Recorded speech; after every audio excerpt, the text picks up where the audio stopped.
Bom, pessoal, para facilitar aí o nosso estudo, vamos usar o que vocês têm no caderno, né? Lembram dessa aula aí?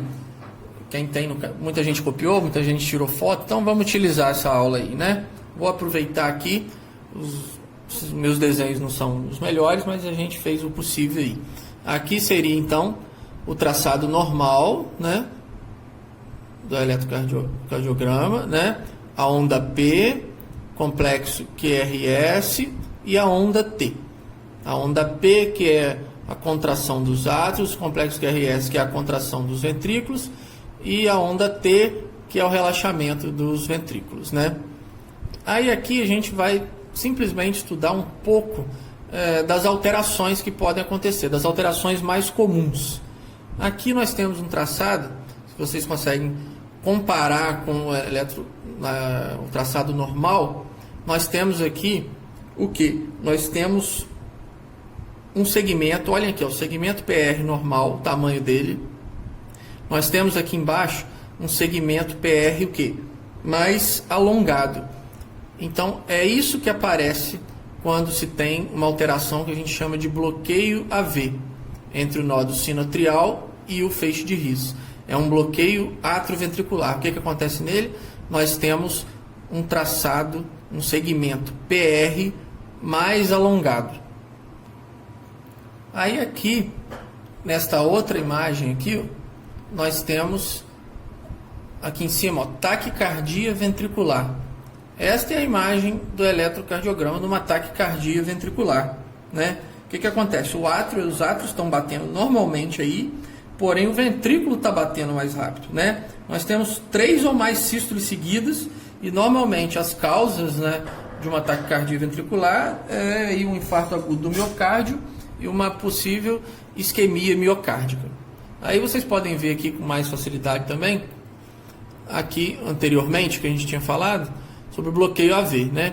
É o segmento aqui PR, aqui embaixo, se a gente for comparar com o traçado normal, um segmento PR mais alongado. Logo aqui a gente tem um traçado de uma sistolia, né? O que é a sistolia? Nada mais é que a ausência do batimento cardíaco. Normalmente a sistolia, assim, ela pode ser revertida aí com adrenalina, né?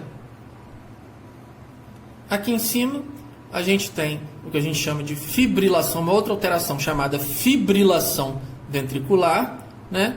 E essa fibrilação ventricular, ela normalmente causa o quê? Uma arritmia grave, não tem sincronização da contração.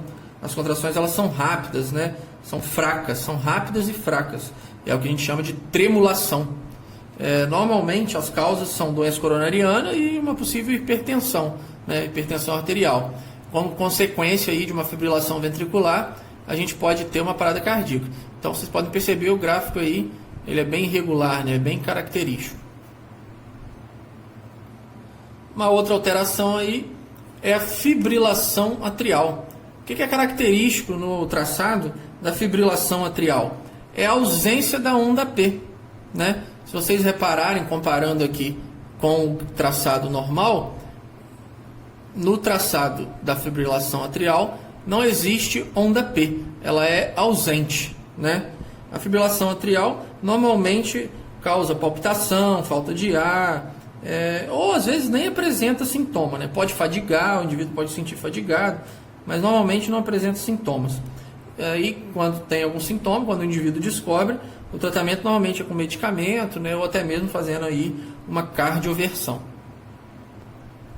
A outra alteração também, lá no cantinho lá do quadro, né? É a alteração que dá do infarto agudo do miocárdio. O que acontece com o traçado? Temos a onda P, mas nós temos aqui o que a gente chama de supradesnivelamento do segmento ST. O segmento ST ele fica lá para cima, né? Normalmente esse traçado aqui a gente vê ele na fase aguda, né? Na fase aguda do infarto.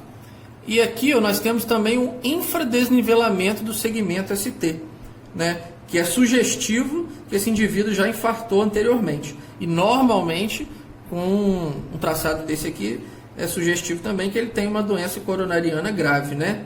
É só sugestivo, né? Mas normalmente, na maioria das vezes, quando tem esse traçado, é isso que acontece. Sugestivo de doença coronariana, sugestivo de isquemia miocárdica, né? E que provavelmente já infartou.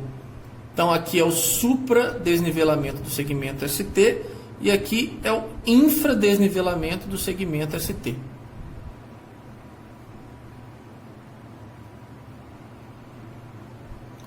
Pessoal, eu vou repetir aqui que eu estou gravando pausadamente para vocês, para ficar um pouco mais didático. Aí eu não lembro se realmente gravou aqui a parte do infarto, né? O infarto agudo do miocárdio é esse o traçado mais característico, tá? O que acontece? Ele tem um supradesnivelamento do segmento ST, né? O segmento ST normalmente fica para cima numa fase aguda do infarto agudo do miocárdio. E quando é sugestivo já de um infarto antigo, de uma doença coronariana, de uma isquemia miocárdica, né, uma doença coronariana grave, aparece no traçado isso aqui, ó, um infradesnivelamento do segmento ST.